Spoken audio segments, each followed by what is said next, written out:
जय जगन्नाथ दोस्तों। मैं सौम्य आप लोगों को स्वागत करता हूं मेरा चैनल एक्टिव और को। तो जैसे कि आप लोगों को पता होगा कि एसबीआई पीओ का नोटिफिकेशन अभी आ चुका है और फॉर्म फिलअप भी स्टार्ट हो चुका है। तो चलिए इस वीडियो में हम लोग जानते हैं हर वो इन्फॉर्मेशन जो हमें जाननी चाहिए बिफोर अप्लाइंग एसबीआई पीओ। तो चलिए वीडियो को बिना देरी किए स्टार्ट करते हैं। तो स्क्रीन पे आप लोग देख सकते हैं मैंने ऑलरेडी प्रेजेंटेशन बना के रखा है, एकदम पूरा आपका हर डाउट आज क्लियर कर देंगे। ठीक है। मेरा दूसरा वीडियो भी आएगा about how to apply S B I P O 2025। But पहले हम लोग सारा डिटेल्स जान लेते हैं। कुछ चेंजेस भी हुए हैं इस बार पैटर्न में, तो चलिए स्टार्ट करते हैं। तो S B I P O 2024 and 25 इस वीडियो में हम लोग जानेंगे एलिजिबिलिटी क्राइटेरिया क्या है, कितना वैकेंसी निकला है, पैटर्न में क्या चेंजेस आया है, कॉटअप कितना जाएगा या जा सकता है, और सिलेक्शन प्रोसेस क्या क्या है, और मेनली कौन कौन अप्लाई कर सकते हैं। तो चलिए वीडियो को स्टार्ट करते हैं। तो जैसे कि आप लोग देख सकते हैं वैकेंसी 600 निकला है, लेकिन vacancy are provisional and may vary according to banks requirements. तो ये जो 600 निकला है उस पर हमने स्टार लगा रखा है क्योंकि ये बैंक के रिक्वायरमेंट के हिसाब से चेंज भी हो सकता है। ये अभी कॉन्फर्म नहीं हुआ है, वो बाद में कॉन्फर्म हो जाएगा, बट अभी के लिए मान के चलो 600 वैकेंसी निकला ही है। ठीक है। उसके बाद आप देख सकते हो पोस्ट। पोस्ट हमने क्या अभी निकला है, S P I P O, जिसका फुल फॉर्म है प्रोबेशनरी ऑफिसर। ठीक है। वैकेंसी 600 और अप्लाई डेट फॉर्म के लिए वो 27 दिसंबर 2024 से स्टार्ट हो चुका है। Qualification graduation and selection 3 phases है। ओके, जैसे आप लोगों को पता होगा 3 फेजेस जो लोग पहले से अटेम्प्ट कर चुके होंगे। ठीक है। प्रिलिमिनरी, मेंस और एक इंटरव्यू है। ठीक है। लेकिन कुछ चेंजेस है वो हम लोग आगे देखेंगे। Job location all over India है। बाकी वेबसाइट आपको पता होगा www.sbi.co.in। आप क्लिक करके जा सकते हैं अप्लाई करने के लिए। अगर फुल गाइडेंस चाहिए तो आप वेट कर सकते हैं, कल मेरा वीडियो आ जाएगा हाउ टू अप्लाई। ठीक है। नेक्स्ट देखते हैं हम important dates. S B I P O notification जो कि 26 दिसंबर 2024 पे आउट हो चुका था और रजिस्ट्रेशन स्टार्ट हो चुका है ऑलरेडी 27 दिसंबर 2024। लास्ट डेट है 16 जनवरी 2025। ठीक है। और जब तक लास्ट डेट है रजिस्ट्रेशन करने का, तब तक आप फी भी तभी तक आप पे कर सकते हो ना। तो 16 जनवरी 2025 तक पेमेंट करने के लिए भी वही लास्ट डेट है। ठीक है। तो उसके बाद प्रीलिम्स एग्जाम आपका स्टार्ट हो जाएगा 8 से लेके 15 मार्च 2025। और मेंस एग्जाम का आपका डेट अभी तक पूरा कंफर्म नहीं हुआ है, बट वो अप्रैल से मई के अंदर हो जाएगा आपका। ठीक है। उसके बाद देखते हैं एज लिमिट, कौन लोग, कितने एज के लोग इसे अप्लाई कर सकते हैं। तो यहाँ पे देख सकते हैं आप, लिखा लिखा हुआ है आज ऑन 1/4/2024। ठीक है। ये जो डेट लिखा है ना, इसी डेट तक अगर आपको 21 साल से आप ऊपर हैं और 30 साल से आप नीचे हैं, ठीक है, 30 साल से कम है आपका एज और 21 साल से ऊपर है आपका एज, तो आप एलिजिबल हैं अप्लाई करने के लिए अप टू 1/4/2024। ये तारीख के हिसाब से अगर आप 21 साल से ज़्यादा है आपका एज और 30 साल से कम है तो ही आप एलिजिबल हैं। ठीक है। बाकी एज रिलैक्सेशन का बात किया जाए तो ओबीसी के लिए, जो नॉन क्रीमी लेयर है ओबियसली, उनके लिए 3 साल का रिलैक्सेशन है, और जो शेड्यूल कास्ट है उनके लिए 5 साल का। बाकी डिसेबिलिटी, जो डिसेबल पर्सन है उनके लिए 10, 13 या 15 साल, डिपेंडिंग ऑन कौन सा डिसेबिलिटी है उनको। बाकी जो सब एक सर्विसमैन है उनके लिए 5 साल का एज रिलैक्सेशन है। ठीक है। उसके बाद हम देखते हैं एजुकेशनल क्वालिफिकेशन। क्या एजुकेशनल क्वालिफिकेशन हमको चाहिए to apply for S B I P O. ठीक है। तो जो एजुकेशनल क्वालिफिकेशन है आप इधर पढ़ सकते हैं, मैं डायरेक्टली बता देता हूँ। आपका ग्रेजुएशन होना चाहिए। ठीक है। अगर आप ग्रेजुएटेड हैं, पहले से आपका मार्क निकल चुका है, पास आउट ऑलरेडी हो चुके हैं, तो आप एलिजिबल हैं, चाहे कोई सा भी आप सब्जेक्ट में ग्रेजुएट ग्रेजुएट हो। ठीक है। उससे कोई फर्क नहीं पड़ता, बस आपका ग्रेजुएशन होना चाहिए तो आप एलिजिबल हैं। बाकी जो लोग अभी फाइनल ईयर में हैं वो भी एलिजिबल हैं, बस उनको ये ध्यान में रखना, ये जो डेट है ना 30/4/2025, इसी डेट के अंदर तक उनका मतलब वो जो रिजल्ट आ जाना चाहिए। ठीक है। जो फाइनल ईयर में है वो लोग दे सकते हैं, बाकी लोग भी दे सकते हैं, लेकिन वो क्या है ना, वो क्वालिफाई नहीं होंगे आगे के लिए, एग्जाम इसे ही दे सकते हैं लेकिन आगे के लिए क्वालिफाई नहीं होंगे। बाकी जो इंटीग्रेटेड मतलब कोई अलग कोर्स कर रहे हैं साथ ही में, जैसे लोग बीएड वगैरह कर देते हैं, तो अगर आप इंटीग्रेटेड कोर्स कुछ कर रहे हो तो भी आप एलिजिबल हो, लेकिन वही 34/2025 से पहले आपका रिजल्ट आ जाना चाहिए, क्योंकि अगर आप क्वालिफाई होते हैं तो आपको अपना सर्टिफिकेट लेके जाना पड़ेगा उधर। ठीक है। बाकी जो लोग medical, engineering, chartered accountant, cost accountant etcetera, ये सब भी जो लोग कर रहे हैं, they are also eligible to apply. ठीक है। तो ये है अपना एजुकेशनल क्वालिफिकेशन। उसके बाद देखते हैं हम सिलेक्शन प्रोसीजर क्या है। जो लोग पहले भी अटेम्प्ट कर चुके होंगे उनको पता होगा, देयर आर 3 फेजेस। फेज 1 जो कि हम बोलते हैं प्रिलिमिनरी एग्जामिनेशन, फेज 2 जो कि है हमारा मेंस, और फेज 3 में साइकोमेट्रिक टेस्ट होता है, ग्रुप एक्सरसाइज होता है, एंड फाइनली पर्सनल इंटरव्यू। ठीक है। उसके बाद प्रिलिमिनरी एग्जामिनेशन, आप देख सकते हैं preliminary examination consisting of objective test for 100 marks will be conducted, that obviously online. The test will have of 3 sections, 3 sections है, वो नीचे हम देख सकते हैं टेबल में।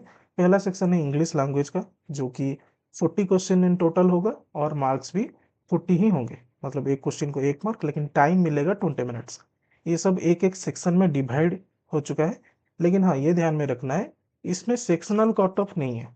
ठीक है, वो सिर्फ मेंस के लिए है, प्रिलिमिनरी में सेक्शनल कट ऑफ नहीं है। हाँ लेकिन माइनस मार्किंग है, जितना आपका मार्क होगा उसका 1/4 माइनस होगा अगर आप गलत आंसर देते हैं। ठीक है। तो English 40 question, total mark 40, duration 20 minute. Quantitative aptitude, that is 30 question in total, marks 30 and 20 minutes duration. Reasoning ability 30 question, 30 marks, 20 minutes duration. तो टोटल मार्क आपका हो जाता है 100, एंड टोटल टाइम आपको मिलेगा प्रिलिमिनरी में, दैट इज 1 आवर। ठीक है, क्लियर। प्रीलिम्स हो गया, अभी मेंस देखते हैं। The main exam will be conducted online and will consist of objective test for 200 marks and descriptive test for 50 marks. तो ये बैंक का एग्जाम है, एसएससी वगैरह में तो सिर्फ ऑब्जेक्टिव होता है, बट इसमें ऑब्जेक्टिव भी है और डिस्क्रिप्टिव भी है। ठीक है। ऑब्जेक्टिव मतलब मल्टीपल चॉइस क्वेश्चन आपका हो जाएगा 200 मार्क्स का, और डिस्क्रिप्टिव आपका होगा 50 मार्क्स का। तो चलिए देखते हैं, टेबल में आप लोग देख सकते हैं ऑब्जेक्टिव टेस्ट जिसका duration is 3 hours, and it consists of 4 section, total mark 200। Okay. पहला है रीजनिंग एंड कंप्यूटर एप्टीट्यूड, जिसमें 40 question, 60 marks and 50 minutes duration. Data analysis and interpretation जो कि हमारा क्वांट्स है, उसमें 30 question, 60 mark, 45 minutes. General awareness और इकोनॉमी बैंकिंग नॉलेज, उसमें 60 question, 60 marks, 45 minutes. And English, इसमें 40 क्वेश्चन होगा, 20 मार्क्स होगा, और 40 मिनट्स। तो जैसे आप देख सकते हैं, अगर हम पहले का देखें जो कि है प्रिलिमिनरी में, तो प्रीलिम्स में आप देख सकते हैं इंग्लिश का वेटेज ज़्यादा है, 40 मार्क्स, लेकिन मेंस में अगर आप देखें तो 40 क्वेश्चन है, 20 मार्क्स, तो इसमें ज़रा वेटेज कम जाएगा। ओके। लेकिन जिनका मैथ्स वगैरह बहुत अच्छा होता है उनके उनके लिए बहुत अच्छा न्यूज़ है। ओके, लेकिन हाँ ये बात है, आपको अपना जो माइंड फास्ट करना पड़ेगा, हैंड फास्ट करना पड़ेगा, ताकि जल्दी सोल्यूशन निकले और आप कर पाए हर क्वेश्चन विद इन टाइम। ठीक है, क्योंकि हर सेक्शन के लिए टाइम अलग अलग है, 50 मिनट्स इसके लिए 45, 45, 40। ओके। तो टोटल ऑब्जेक्टिव पेपर आपका हो जाएगा 3 घंटे का, जिसमें टोटल 200 मार्क्स होगा, और नेट क्वेश्चन आपका हो जाएगा 170 का, मतलब 170 क्वेश्चन, टोटल मार्क्स 200, और टोटल टाइम 3 आवर्स। उसके बाद ही आपका होगा डिस्क्रिप्टिव पेपर, ये खत्म होगा, उसके बाद चलेगा आपका डिस्क्रिप्टिव। और डिस्क्रिप्टिव पेपर आपको कोई पेपर नहीं देंगे वो लिखने के लिए, ये भी कंप्यूटर में ही आपको लिखना पड़ेगा। ठीक है। और उसमें क्या रहता है ना, emails, report, situation analysis and precise writing, ये होता है। और ये टोटल होगा 50 मार्क्स का, और ये होगा होगा कितनी, 30 मिनट्स का। तो टोटल 3.5 घंटे का आपका एग्जाम है मेंस। इसमें ऑब्जेक्टिव है 3 घंटे का, और आधे घंटे का है आपका डिस्क्रिप्टिव पेपर। ठीक है। उसके बाद देखते हैं सेक्शनल कट ऑफ। मैंने बताया था कि आपका प्रीलिम्स में सेक्शनल कट ऑफ नहीं है, ये है मतलब पेनल्टी है आपका, अगर कोई रॉन्ग क्वेश्चन है उसमें 1/4 कटेगा आपका, वो है। लेकिन सेक्शनल कट ऑफ सिर्फ मेंस में है। सेक्शनल कट ऑफ जिन लोगों को नहीं पता उनको बता दूं, ये जो सेक्शंस आप लोग देख रहे हैं, जैसे ये है first section reasoning computer aptitude, ये सेकेंड, ये थर्ड, एंड ये फोर्थ। तो ईच सेक्शन में आपको क्वालिफाई करना पड़ेगा। ठीक है। हर एक सेक्शन का एक कट ऑफ मार्क होगा, आपको उससे ज़्यादा रखना पड़ेगा। अगर आप हर सेक्शन में आप क्वालिफाई होंगे, मतलब पास होंगे, तभी आप मेंस को क्वालिफाई कर पाएंगे। वो है सेक्शनल कट ऑफ। और ये बाद में देंगे, अभी तो नहीं कर सकते ना, और डिपेंडिंग अपन वैकेंसीज और कितने लोग क्वालिफाई कर रहे हैं उसके हिसाब से वो लोग कट ऑफ डिक्लेयर करेंगे। ठीक है, यहाँ पे आप पढ़ भी सकते हैं। Each candidate will have to score a minimum score in each test, test 1 2 3 4 and descriptive paper individual in mains examination. तो डिस्क्रिप्टिव पेपर का भी कट ऑफ होगा और बाकी 1 2 3 4 जो सेक्शन है उनमें भी कट ऑफ होगा। आप हर कट ऑफ को आपको क्वालिफाई करना पड़ेगा, हर सेक्शन में आपको पास होना पड़ेगा, तभी आप मेंस को पास कर पाएंगे। ठीक है, so finally after qualifying your mains हम लोग आ जाएंगे फेज 3 पे। सो फेज 3 में आप लोग यहाँ पढ़ सकते हैं, category wise merit list will be drawn on the basis of the aggregate marks scored in phase 2, that is mains exam. Candidates numbering up to 3 times approximately of the category wise vacancies will be shortlisted for phase 3. तो इसका मतलब ये है कि mains, mains में जितने लोग appear किए होंगे मेंस, जो लोग उसके बाद क्वालिफाई करके फेज 3 में आएंगे, फेज 3 में हम उनका रहता है ना, इतना नंबर ऑफ स्टूडेंट्स को हम शॉर्टलिस्ट करेंगे। ओके, तो फेज 3 में जितना फाइनल बच्चों को शॉर्टलिस्ट किया जाएगा, उससे 3 गुना लोग फेज 3 अपीयर कर सकते हैं, जो कि मेंस क्वालिफाई करके आएंगे। ठीक है, समझ सकते हो आप।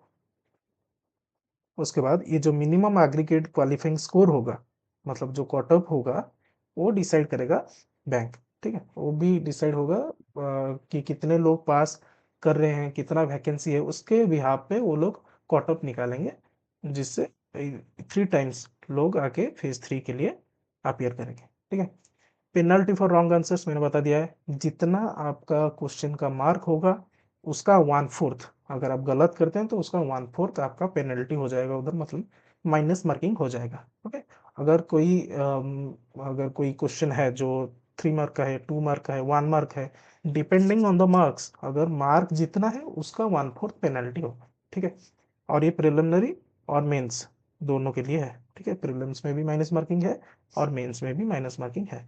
तो ये ध्यान में रखिए, अगर आपको कोई क्वेश्चन नहीं आ रहा है, आप बहुत कंफ्यूज है उसमें, तो बहुत रिस्क के साथ आपको उसको अटेम्प्ट करना चाहिए। मैं तो कहता हूँ अगर आपका अच्छा अच्छा क्वेश्चन हो गया है तो आप छोड़ ही दीजिए उसको, माइनस मार्किंग हो जाएगा खाली फोकट। ठीक है, तो आप देख के आपको करना पड़ेगा ऑब्जेक्टिव, कि आपका माइनस मार्किंग ज़्यादा ना लगे। अगर माइनस मार्किंग ज़्यादा लग जाता है, बच्चे क्या करते हैं ना, ऐसे ही टिक करके आ जाएंगे, लेकिन उससे प्रॉब्लम ये होगा, उनको लगता है कि शायद ठीक हो जाए, लेकिन अगर ठीक नहीं हुआ, आप गलत आंसर दे रहे हैं, तो माइनस मार्किंग हो जाएगा ना। ठीक है, अगर आपको कोई क्वेश्चन नहीं आता तो आप उसको छोड़ देंगे अगर पेनल्टी नहीं लगेगा, लेकिन अगर आप उसको गलत करते हैं तो आपका माइनस मार्किंग होगा। तो आपको बहुत संभल के आगे बढ़ना पड़ेगा। ठीक है, आगे देखते हैं phase 3 comprise of psychometric test, group exercise और पर्सनल इंटरव्यू, पहले बता चुके हैं हम।